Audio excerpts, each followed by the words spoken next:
Late yesterday, President Trump signed executive orders targeting two former officials who criticized him.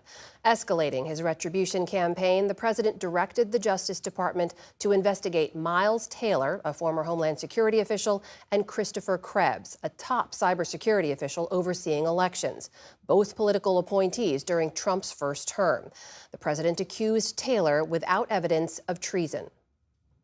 I think it's a very important case, and I think he's guilty of treason, if you want to know the truth. But we'll find out.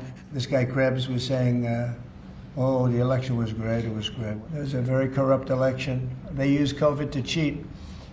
And we're going to find out about this guy, too.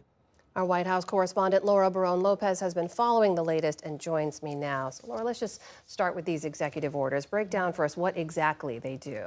So the executive orders targeting Chris Krebs and Miles Taylor strip security clearances from both of those former officials. They also revoke the clearances for their work associates. For Taylor, that means people that work at University of Pennsylvania, and for Krebs, anyone at the company that he works at, SentinelOne. And then finally, Trump ordered the Justice Department and Homeland Security to launch investigations into Krebs and Taylor's tenure during his first administration. Now, that last one, Amna, that's escalation. Lawyers that I talked to said that there is no prior target of President Trump that has been subject to an investigation by the Justice Department that potentially threatens criminal penalties. So Miles Taylor and Chris Krebs, why is the president targeting these two men specifically? As you noted, Amna, both of these men have been critical of President Trump's conduct, be it during the first term and since then. And Trump's executive order specifically targets Chris Krebs for telling the truth about the 2020 election. When it comes to Miles Taylor, the president says that he disclosed sensitive information and claims that Taylor potentially published classified information. Now, many of our viewers may remember that Miles Taylor authored an anonymous 2018 op-ed about resisting President Trump from inside of the first administration. And have we had any kind of response from Mr. Taylor or Mr. Krebs? Chris Krebs reaffirmed his statement from 2020, essentially saying that the election was secure. Now, SentinelOne, the cybersecurity firm that Chris Krebs works for, said that they will cooperate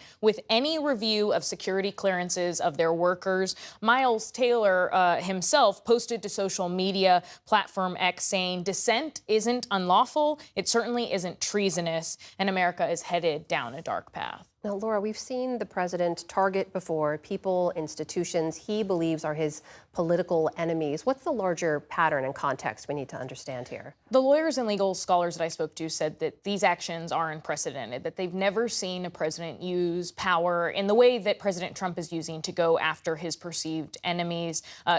He's essentially stripping traditional power, traditional separation between the Justice Department and his office of the presidency. Now, this is part of a larger pattern of punishing any person or entity that the president considers an enemy. Now, this is not an exhaustive list that we're about to show, but these are some of the people who President Trump has either revoked security clearances for or security protections for. That includes former chairman of the Joint Chiefs, Mark Milley, Trump's former defense secretary, Mark Esper, and many others. Now, the president has also targeted law firms that either legally challenged his policies or represented political opponents or cooperated with some of the prosecutions that were carried out against the president. Now, this week, the president added to his target list the firm Sussman Godfrey and targeting their security clearances. They represented Dominion voting systems in their lawsuit against Fox News. And people remember that Fox News had to settle $787 million to Dominion voting systems. Laura, going after these law firms in this way, investigating two former officials from his administration, what are the ramifications here?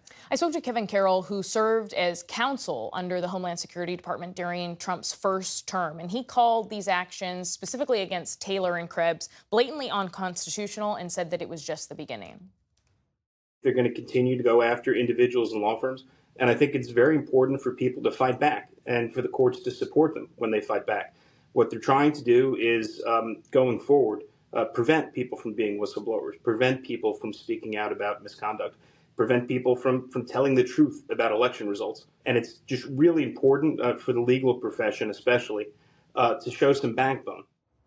Now, Carol and other lawyers that I talked to said there were three big ramifications here: the chilling effect on political speech broadly, the intimidation and scare tactics being used against lawyers and government officials who could ultimately hold President Trump or his administration accountable, and also the impact on the right to representation, meaning that Kevin Carroll was worried that lawyers may turn down clients who find themselves on the opposite end of the administration. All right. It's our White House correspondent, Laura Barrón-López.